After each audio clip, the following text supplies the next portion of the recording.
Jangan lupa like, komen, dan subscribe channel YouTube TVRI Bengkulu dan nyalakan lonceng notifikasinya.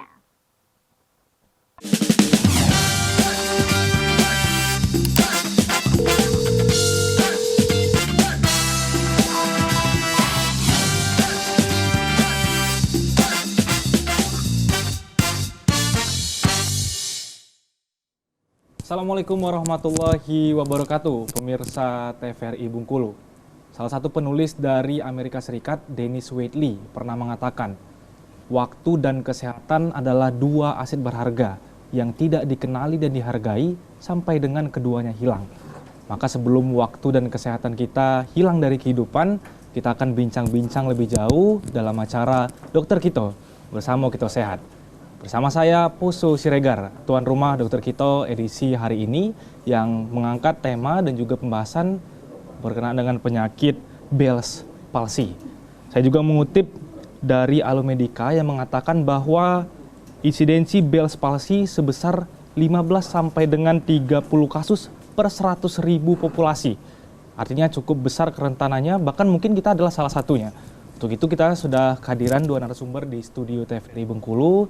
Yang pertama ada Dr. Sony Kurniawan. Selamat datang dokter. Selamat datang. Siap untuk memberikan edukasi kesehatan untuk pemirsa di rumah tentunya dokter ya. Siap. Oke. Yang kedua kita perkenalkan ada Dr. Putri Santri. Selamat datang dokter. Sehat dan semangat ya dokter ya. Sehat, semangat. Oke. Sebelum itu saya mengingatkan bagi pemirsa di rumah berkenaan dengan tema pembahasan kita pada hari ini Bell's palsy. Pemirsa di rumah dapat menanyakan langsung dengan menghubungi nomor 085176764648 atau bisa langsung komen di Instagram @tvri_bengkulu. Baik, langsung saja berkenaan dengan Bell's palsy. Mungkin masih banyak yang bingung karena kata-katanya juga cukup awam. Saya ingin bertanya kepada Dokter Sony, sebenarnya Bell's palsy ini apa, dokter? Oke, kalau secara umum ya, jadi Bell's palsy ini adalah salah satu penyakit di bagian saraf ya. Mungkin kalau teman-teman asing dengar namanya, bisa dilihat gejalanya itu kayak bibirnya merot ke bawah gitu ya. Dia kayak stroke memang, tapi bukan bagian saraf di pusat. Dia di pinggir, di bawah ya, atau kita sebutnya lower motor neuron. Jadi saraf motorik yang di bagian bawah, bukan di atas. Kalau atas memang stroke, tapi kalau bawah dia disebut Bell's palsy gitu, di saraf nervus kranial di nervus 7 biasanya gitu. Nanti untuk bahasnya pasti saya kasih tahu lebih lengkapnya nanti. Oke, langsung dibahas di PowerPoint. Boleh ya, langsung berdiri ya. Silakan dokter. Oke, masyarakat Bengkulu, hari ini kita bakal membahas tentang Bell's palsy ya, salah satu penyakit di bagian saraf ya, yang dimana ciri khasnya ini memang mirip sekali dengan penyakit stroke. Makanya orang mungkin masyarakat awam bilang sering juga disebut dengan stroke ringan, padahal ini bukan stroke ringan ya sebenarnya. Oke, kita lanjut slide-nya. Oke, jadi Bell's palsy sebenarnya itu adalah kelemahan ya, paralisis atau kita sebutnya di nervus 7. Nah, nervus 7 ini mempersarafi apa? Dia mempersarafi di bagian wajah, terutama di pipi dan juga di dahi ya. Jadi ada dua, dia di dahi dan di pipi. Makanya nanti keluhannya akan di daerah sekitaran dahi dan juga pipi. Dan uniknya dia cuma satu sisi atau unilateral. Jadi nggak di sisi kiri, nggak di sisi kanan, nggak. Cuma di sisi yang sakit aja. Dia bakal terjadi kelemahan tersebut. Dia biasanya bersifat akut. Jadi akut ini sebentar ya. Setelah ada paparan atau kerusakan saraf tersebut, dia langsung menimbulkan gejala. Itu yang disebut dengan akut. Yang dimana saya bilang tadi, bahwasanya dia kelemahan tipe lower motor neuron. Artinya apa? Saraf motorik yang di bagian bawah, bukan di bagian atas ya. Kalau atas kita sebutnya upper motor neuron, seperti itu. Oke, next dulu.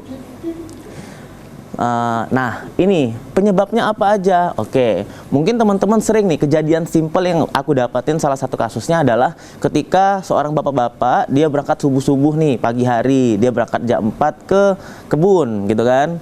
Setelah itu siangnya datang, katanya tiba-tiba bibirnya mereot ke bawah, nggak bisa senyum katanya, kerutan dahi menghilang, matanya jadi berair gitu, jadi kering, cepat kering seperti itu. Dan itu tidak bisa dikontrol, dokter? Iya, nggak bisa dikontrol. Jadi dia bingung, kok tiba-tiba seperti ini. Oh, saya langsung lihat, Bapak ada riwayat berpergian tidak seperti itu? Iya, dia keluar subuh-subuh. Ternyata setelah diteliti, salah satu penyebabnya adalah paparan suhu dingin yang terlalu lama. Seperti itu. Akhirnya apa? Dia bisa merusak fungsi dari nervus facialis atau nervus 7 yang ada di wajah kita.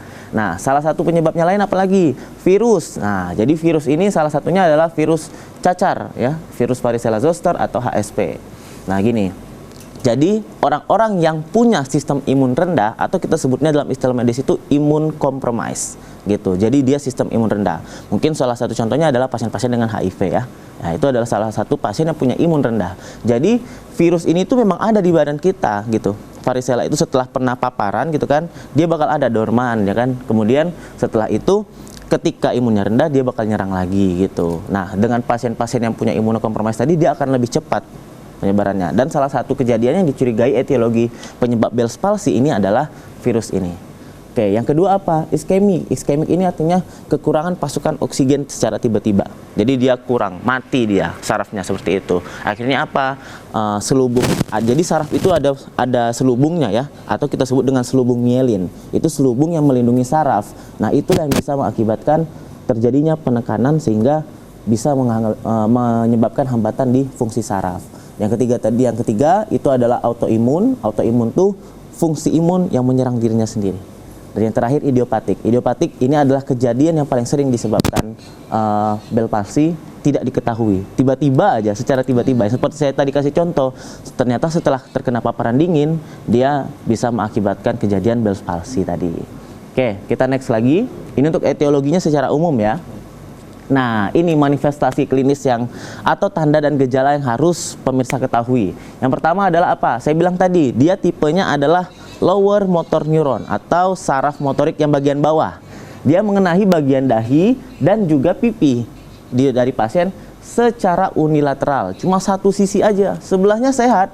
Sebelah sini masih bisa matanya berkedip, masih bisa senyum. Sedangkan ketika dia terkena Bell's palsy, yang sebelah rusaknya, kita lihat yang pertama adalah kerutan dahi yang menghilang.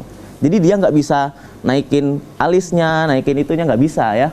Kemudian kelemahan kelopak mata, akibat kelopak mata yang tidak bisa bergerak apa? Matanya menjadi mudah kering seperti itu. Akhirnya terjadi perih, gatal di daerah mata karena apa tadi? Air matanya kering. Kemudian kelemahan atau paralisis dari wajah.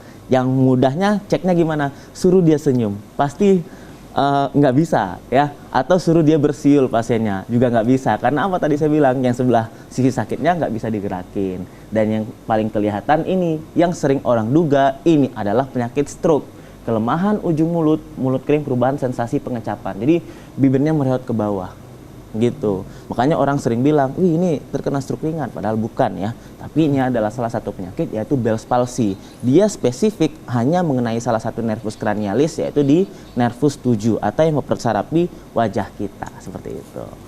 Oke, kemudian yang lain lagi, mungkin kita juga bisa suruh, jadi pasiennya disuruh merasakan indera pengecapannya. Nah, indera pengecapan ini pasti ada rasa berkurang karena tadi nervus 7 ini juga membantu di daerah tersebut. Makanya saya bilang kalau misalnya teman-teman ada curiga mulut mereot seperti ini, jangan langsung menduga stroke ya. Ini adalah salah satu ciri atau tanda di Bell's palsy juga. Karena kalau stroke itu pasti ada faktor pencetusnya ya. Yang paling sering mungkin teman-teman sering dengar adalah darah tinggi atau hipertensi seperti itu. Oke, dokter. Kita cukupkan dulu, mungkin kita boleh tunda dulu sedikit pembahasannya, mulai semakin seru ini pemirsa di rumah. Silakan dokter bisa duduk dulu. Kita akan lanjutkan setelah jeda pariwara berikut ini, tetap di Dokter Kito, Samo Kito Sehat.